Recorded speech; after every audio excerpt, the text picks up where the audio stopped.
Claims Catteral deadline is no longer applies. Okay. And this is an interesting thing about it. No longer applies. That's what he's saying. So says that contract they signed. I was never involved in that contract. That agreement. Lopez told Ariel Wani, "It'll go to my legal team. We'll talk. I don't duck anybody. We'll fight."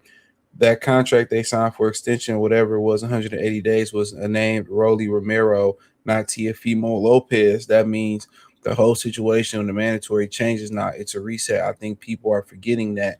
And this is the issue with boxing. You know, the hypocrisy right on the screen is right on the screen. Make boxing great again. Make boxing great again. Hey, guess what? If he waited his turn and Jack Catteral became the mandatory challenger for Teofimo Lopez, fight him.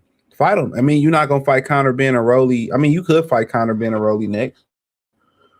But we know that fight probably will happen until 2027. So why not turn around November, December, fight Jack Catteral, get it over with? Or the zone can just come in there and say, you know, or Paro and Devin Haney ain't going away and go, hey, look, we're going to throw you a bone and you fight Devin Haney. It's simple as that. Or we could throw you a bone and you could fight Liam Paro.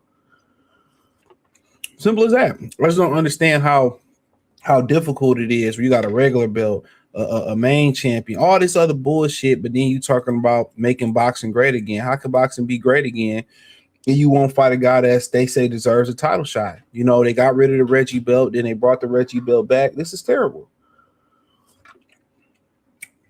This is terrible. At the end of the day, we making boxing great again. A guy that waited, that stepped aside, couldn't get an opportunity.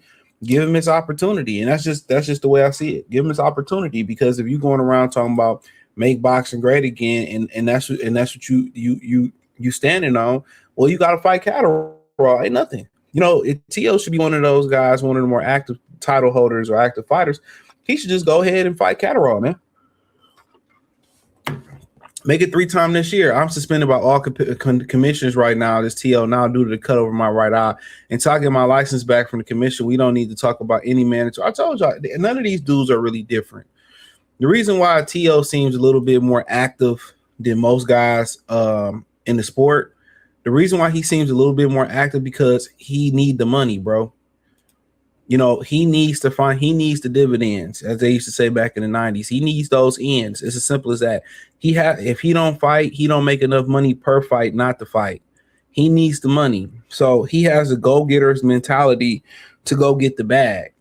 So if T.O. was sitting here and he was making money, you know, like, you know, some of these guys that can fight once every year or once every 18 months, well, T.O. will be in that position.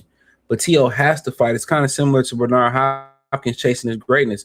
Bernard Hopkins didn't get credit for his greatness until he put together a very lengthy stretch of title defenses, which, you know, they try to, you know, give it to you know, white boy Golovkin, but he was defending the Reggie belt. Like 90% of his defenses, or maybe even more, was the Reggie belt. But I'm not here to, you know, I got plenty of videos in the archive destroying Gennady Golovkin. Is one of the most overrated fighters in NBA history. But, you know, hey, you know, I don't want to make it about him. But in general, Bernard just had to hit singles and doubles until he got a Grand Slam.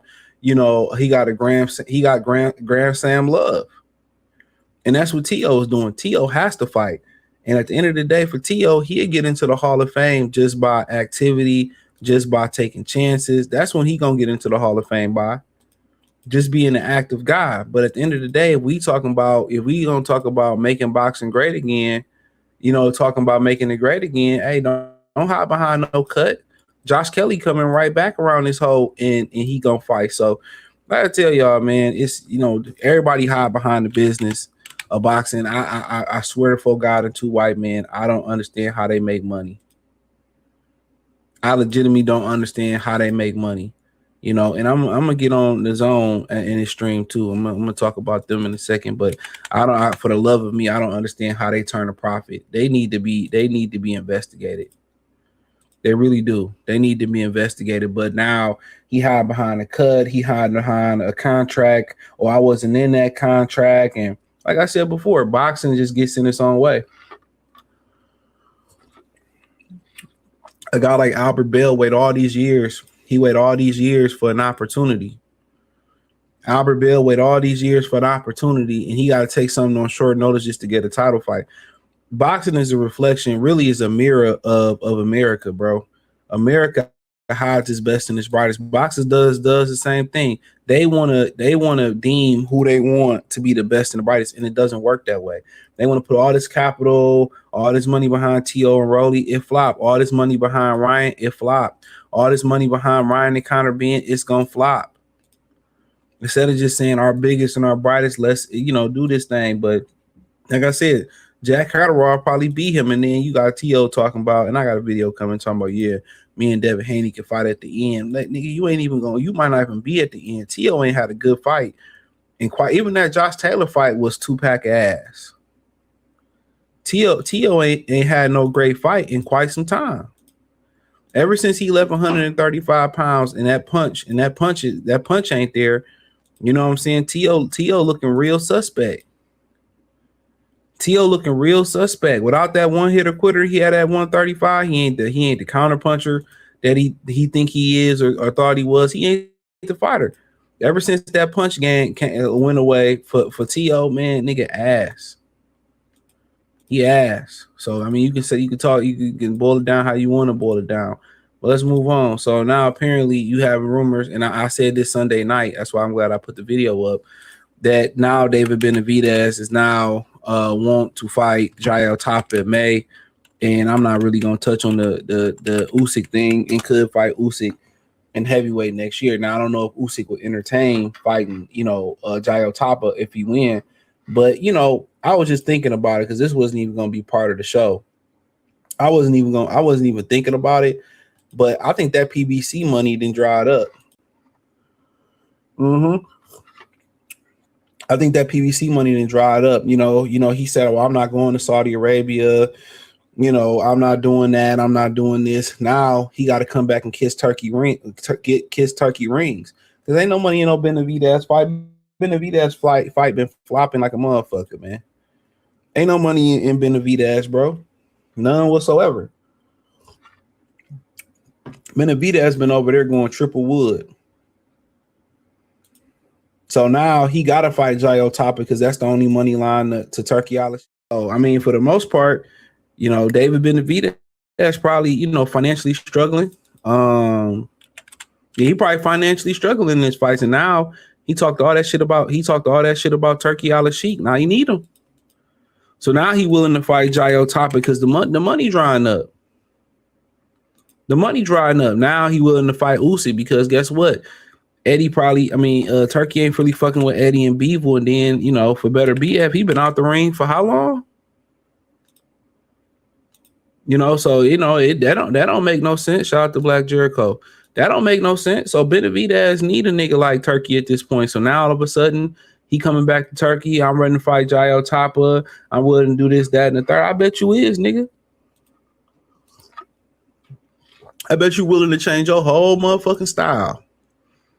Your whole trajectory, because ain't no money at cruiserweight. You fight Noel or you fighting this other Christian rock ass ninja. Ain't no money in that. Ain't no money in that. I don't know what he was thinking.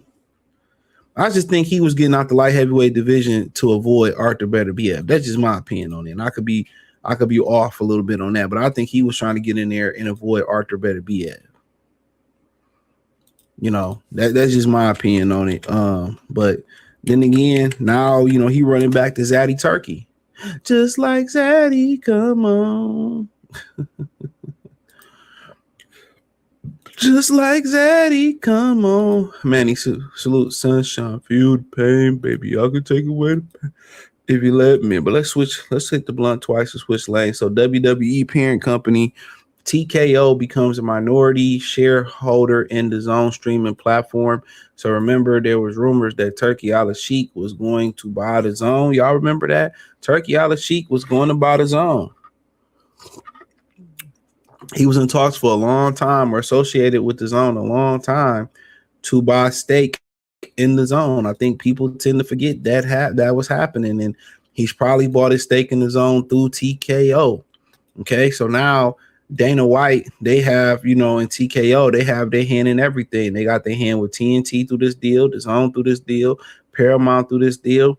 Since forming out of the merger between the WWE and UFC Endeavor back in 2023, TKO Group hasn't been shy about expanding its empire across sports, and now appears they'll attempt to do obtaining stock in the sports streaming service. The Hollywood Report reports the TKO has become a minority shareholder in the zone, alongside Redbird Capital Partner in the NFL through NFL's 32 equity investment firm. This comes after the zone acquires Everpass Media, a company owned by Redbird and NFL 32, which TKO provides previous investment towards. So there you have it. It's probably being part of the deal and now have a stake in DAZN. TKO and WWE by association appear to be a minor part of the story overall, connected only through Everpass. By purchasing a media company which has served as a distributor for popular NFL Sunday ticket packages since its formation, the zone is looking to continue its growth into the commercial space, as Everpass specializes in selling and providing infrastructure to deliver those events to bars, hotels, and so it's not really a main thing about it, but they got a stake in it. But they still competitors. Long story short, they still gonna be competitors. They still not gonna make fights. They still ain't gonna force nobody to fight nobody. You know, so it's just, you know, guilty by association, or they just, you know, have a stock in one of the companies that the zone, you know, just acquired. So I mean, it is what it is. Ain't nothing really major here. Nothing really to talk about. Don't mean you're gonna get these Zuffa and the zone crossover fights. Boxing is just, you know, difficult in its own right, but you know, really not much to talk about here, to be honest. They just connected through a company that the zone purchased, so it is what it is. So they still gonna be competing. They still ain't gonna put the best fights that you want to see on. So I mean, just carry on. Just carry on. This is not no monumental movement in boxing. This ain't no groundbreaking movement. They still gonna make it very difficult. They still gonna pay fighters a bunch of money not to make the best fights. And I just really want an investigation on how they make their money. I'm just interested on a documentary. That's what I'm interested on. I want to know how they make a profit. Cause ain't no way they legitimately they moving bricks or something. They moving something, bro. You know, that's just my opinion. They moving something. They moving something, but you know, it is what it is, man. So that's the you know, it's gonna, you know, always be interesting, kind of on the business side of things.